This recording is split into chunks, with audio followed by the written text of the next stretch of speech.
રાજકોટના જેતપુર નજીક Jetalsar junction railway પુલ પર વહેલી સવારે કારનો ગંભીર અકસ્માત સર્જાયો।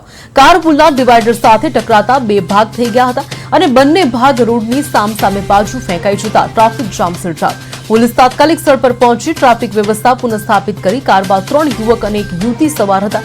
પ્રાથમિક માહિતી મુજબ તેઓ જૂનાગઢ તરફથી જેતપુર આવી રહ્યા હતા। અકસ્માતમાં મુસ્કાન બગડા અને અરુણ વાળાનું મોત થયું છે, જ્યારે અમિત પરમાર અને જયદીપ ચૌહાણ ગંભીર રીતે ઇજાગ્રસ્ત થયા છે। ઇજાગ્રસ્તોને સારવાર માટે મૃતક યુવક યુવતીને પીએમ માટે સરકારી હોસ્પિટલ ખસેડાયા છે। હોસ્પિટલમાં સારવાર દરમિયાન વધુ એકનું મોત થતા કુલ 3 લોકોના મોત નીપજ્યા।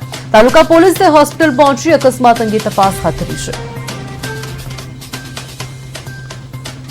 આજરોજ વહેલી સવારે 6:30 વાગ્યા આસપાસ જેતલસરનો જે ઓવરબ્રિજ છે તેમની ખાલી સાઈડની જે દિવાલ છે ત્યાં અથડાઈને એક સ્કોડા ગાડી સફેદ કલરની GJ3ER 9351 વાળી જૂનાગઢ મેળામાંથી જેતપુર તરફ આવતા આ ઓવરબ્રિજની દિવાલ સાથે અથડાતા ગાડીનો જે અકસ્માત થયો છે તેમાં ટોટલ અત્યારે પોલીસ તપાસ મુજબ 4 જણા આવતા હતા।